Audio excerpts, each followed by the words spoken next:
Hello दोस्त, मेरे channel में आपको स्वागत है। आज आपको सावन चौथे सोमवार के दिन का आपको कथा सुनाने जा रहे हैं। सावन का सोमवार का कथा, आप सोमवार का कथा जरूर सुनिएगा। अगर आप व्रत किए हैं तो बिना कथा सुने आपका व्रत पूरा नहीं हो सकता है। दोस्तों, अगर बता रहे हैं कि सावन सोमवार के दिन व्रत रखने का विशेष महत्व बताया गया है, लेकिन कथा सुनने का भी महत्व बहुत है।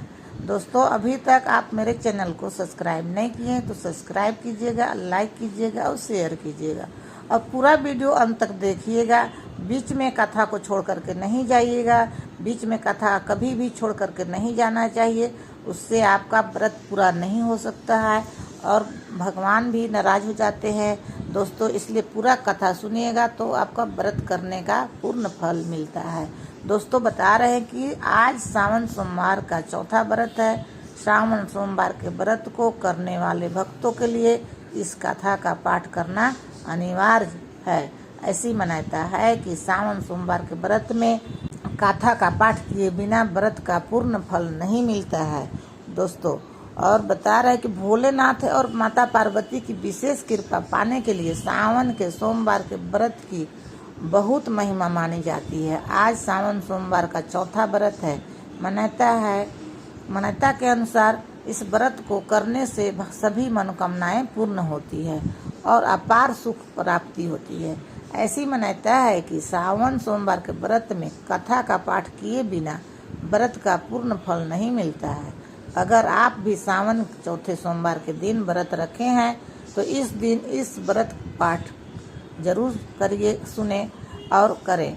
सावन सोमवार के व्रत को करने वाले भक्तों के लिए कथा पाठ करना अनिवार्य है। दोस्तों, पूरा कथा जरूर सुनिएगा, बीच में छोड़कर नहीं जाइएगा। दोस्तों, उससे आपको कुछ कहानी कथा का कुछ मतलब ही नहीं होता है। दोस्तों, इसलिए आप पूरा वीडियो अंत तक देखिएगा।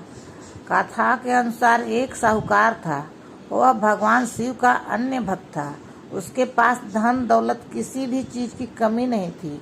तब भी वह उदास रहा करता था क्योंकि उसकी कोई संतान नहीं थी और संतान प्राप्ति की कामना के लिए वह रोज भगवान शिव के मंदिर में जाकर दीपक जलाता था।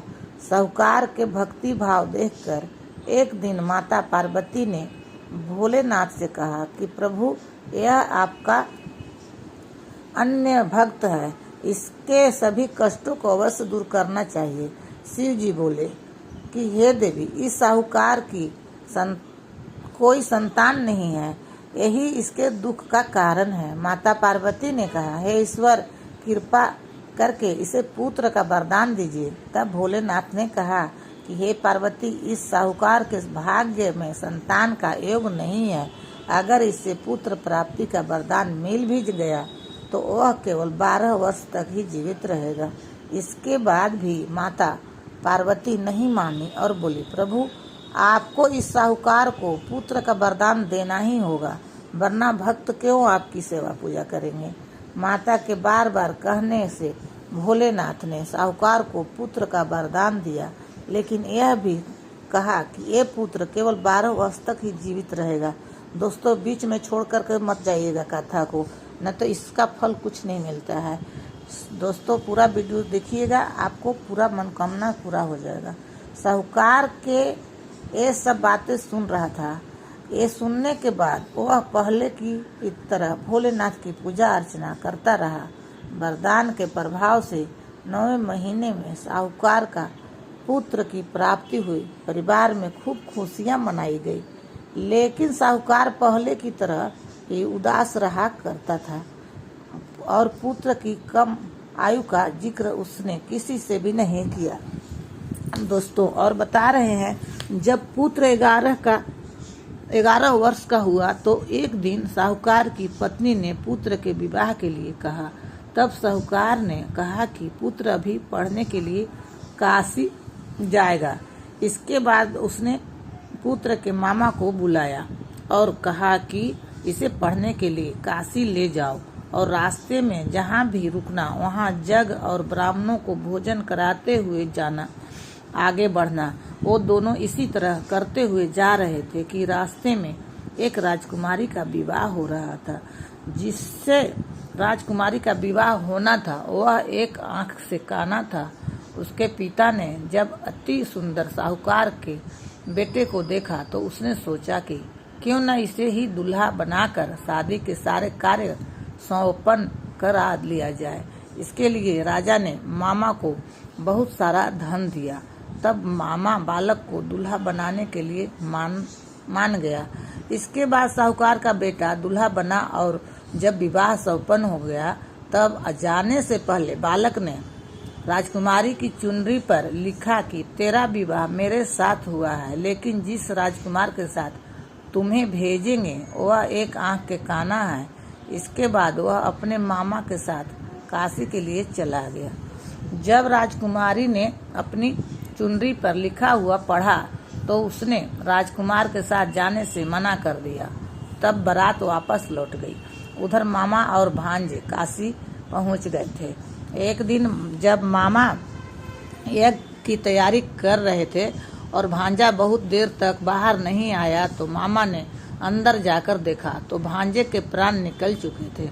वह बहुत परेशान हुए, लेकिन सोचा कि अभी शोक मनाया तो ब्राह्मण चले जाएंगे और जग अधूरा रह जाएगा।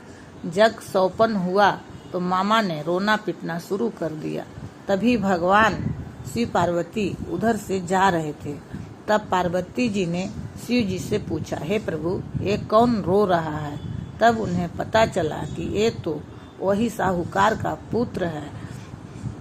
तब पार्वती जी ने कहा, हे प्रभु, इसे जीवित कर दीजिए, नहीं तो रोते रोते इसका माता पिता के प्राण निकल जाएंगे। तब भोलेनाथ ने कहा, माता पार्वती से कहा कि इसकी आयु इतनी ही थी, लेकिन माँ के बार बार आग्रह करने पर भोलेनाथ ने उसे जीवित कर दिया। तब लड़का ओम नमः शिवाय का जाप करते हुए जी उठा।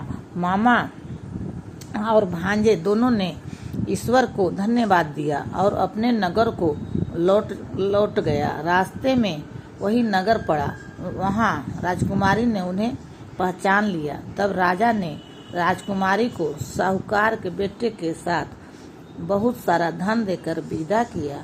दोस्तों, बीच में छोड़िएगा नहीं, कथा जरूर सुनिएगा। दोस्तों, हर हर महादेव लिखते रहिएगा कमेंट बॉक्स में। उधर साहूकार और उसकी पत्नी छत पर यह प्रण लेकर बैठे थे कि यदि उनका पुत्र सकुशल न लौटा तो वह छत से कूदकर अपने प्राण त्याग देंगे। तभी लड़के के मामा ने आकर साहूकार के बेटे और बहू के आने का समाचार सुनाया, लेकिन वे नहीं माने। तब मामा ने शपथ पूर्वक कहा। तब दोनों को यकीन हो गया और दोनों ने अपने बेटे बहू का स्वागत किया। उसी रात साहूकार को स्वप्न में शिव जी ने दर्शन देकर कहा कि तुम्हारे पूजन से मैं प्रसन्न हुआ, इसलिए तुम्हारे पुत्र को जीवन दान दिया। मान्यता है कि जो भी इस कथा को पढ़ेगा या सुनेगा उसके समस्त दुख दूर हो जाएंगे और उनकी सभी मनोकामना पूरी होगी। और हर हर महादेव जरूर लिखिएगा कमेंट बॉक्स में। दोस्त, अगर अच्छा लगा होगा तो लाइक शेयर जरूर कर दीजिएगा।